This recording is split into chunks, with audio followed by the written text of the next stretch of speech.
Social মিডিয়ায় যখন প্রত্যেকেই নিজে ব্লগ নিউজ সব কিছু করতে চাচ্ছে, তখন একজন অসুস্থ বা অ্যাক্সিডেন্ট হয়েছে এরকম সব কিছু বাদ দিয়ে আগে ভিডিও করাটাই মূল উদ্দেশ্য। আসসালামু আলাইকুম। আজ আর কথা নিয়ে আবারও আসলাম। ভাই রে ভাই, সোশ্যাল মিডিয়া এগুলো কী শুরু হলো? ঈদের আগ থেকে শুরু হলো ছাগল কাণ্ড, তারপর শুরু হলো বিভিন্ন ধরনের ইস্যু, লায়লা মামুন, তারপর আসলে রাসেল ভাইপার, কোটা আন্দোলন। এখন আবার এটা কি শুনি? আয় হায়, এই নিউজ তো একদম জমকালো নিউজ। মানে যে শুনবে সেই হচ্ছে হাসবে বা দেখবে। ছেলেদের বলবো অবশ্যই মানে এখন থেকে ভালো হয়ে যেতে, কারণ আর কত এদিক ওদিক করবে।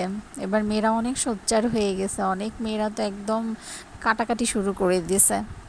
বউ রেখে পরকীয়া, অন্য নারীর কাছে যাওয়া এখন খবর আছে।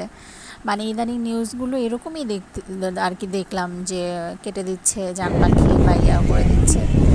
জুনিয়র সাকিব আর হচ্ছে শিখার যে জিনিসটা দেখলাম, দুইজনেই হচ্ছে ড্রাগ এডিক্টেড। শিখা বিবাহিত মহিলা, ওর বাচ্চা আছে, ও আবার আরেকজনের বিয়ে করছে। যে ছেলের বিয়ে করছে ও সেম বিবাহিত, অন্য মেয়েদের কাছে যায়, হেন তেন, তাকে ধরে রাখতে চায়, ধরে রেখে সংসার করতে চায়। ধরে রেখে কখনো সংসার হয় নাকি? জোর করে কখনো সংসার হয় নাকি? ওই সংসার তো একদিনও টিকবে না। তো এইসব ধরে রাখা, জোর করে আটকানো, এইসব দিয়ে কখনো সুন্দর সংসার হয় না, ওই অন্য মেয়েদের কাছে যাবেই। তো আপনি যে কাজটা করেছেন শিখা, সে কাজটা তো একদমই ভালো করেন নাই, কারণ একটা মানুষের জীবন মরণের প্রশ্ন এখানে। ওর শিক্ষা আপনি অন্যভাবে দিতে পারতেন, জেল খাটাইতে পারতেন।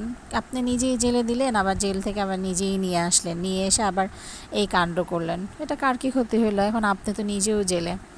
তো যাই হোক, এরকম ভুল কেউ না করুক এবং সবাই সচেতন থাকুক। মেয়েদেরকে ভালোবাসুন। আল্লাহ হাফেজ।